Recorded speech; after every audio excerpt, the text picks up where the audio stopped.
bumoboto ka. Ngunit alam mo ba kung ano ito?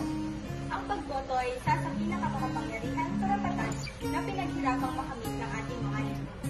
Ito ang ating pagkakataong pumili ng isang lideratong sumasang-ayon sa ating mga pananaw sa iba't ibang mga isyong palipunan at ng lideratong bumubuno sa pagpapaunlad ng ating bansa. Ang mga mamamayan ay bumoto para sa kanilang mga opisyal ng gobyerno at ang mga opisyal na ito ay kumakatawan sa mga alalahanin at ideya ng mga mamamayan sa pamahalaan. Ang pagboto ay isang mahalagang paraan upang tayo ay makilahok sa ating demokrasya. Upang bumoto para sa paulo sa isang federal na halalan, ang isang mamamayan ay dapat na 18 o mas matanda. Gaano nga ba ito kahalaga? Ang pagboto ay isa sa mga pangunahing karapatan ng isang tao sa isang demokrasya. Dito na ipapahayag ng isang tao ang kanyang saloobin at kagustuhan sa pamamagitan ng pagpili ng taong kakatawan sa kanyang mga pangarap at paniniwala. Ngunit bukod sa ito ay isang karapatan, isa rin itong obligasyon. Sigurado akong narinig mo na ito, ngunit naalala mo ito.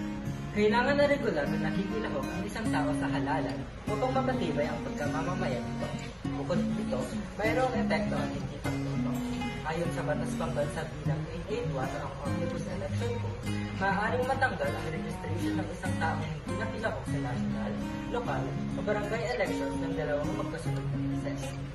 Maaaring tanggalan ng COMELEC ang pangalan ng tao mula sa talaan ng mga registered voter at kailangan muling magparehistro upang maibalik ang karapatan ng tao.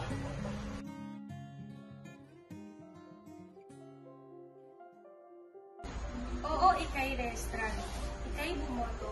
Ngunit ito nga ba'y totoo? O nabili lamang ito? Hindi na sensitibong pahayag ang ganito, sapagkat sa kasalukuyan ay mulat na ang maraming tao.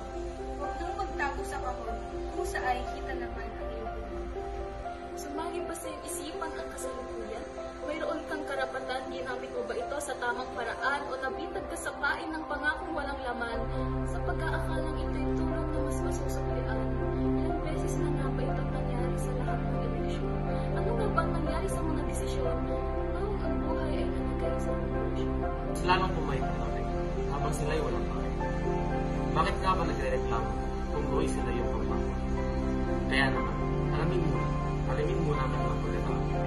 Simula nang bago sila lumaban, natalo, umawan at umawan. Ano nga bang kwento sa likod ng alalim na? Ito'y ating trabaho at ilang sa mga. Nakasalalay sa atin ang kasalukuyan. Sa mga desisyon natin, hindi magdaan lang. Napakahalaga ng ating karapatan at karangalan. Magbibili mo ba ang kalagayan niya sa hinaharap? Kung saan ay delikado ang iyong mga pangarap? Kaya una pa lang, alamin ng totoo, pumili ng sigurado at mamuhay ng payapa sa mundo.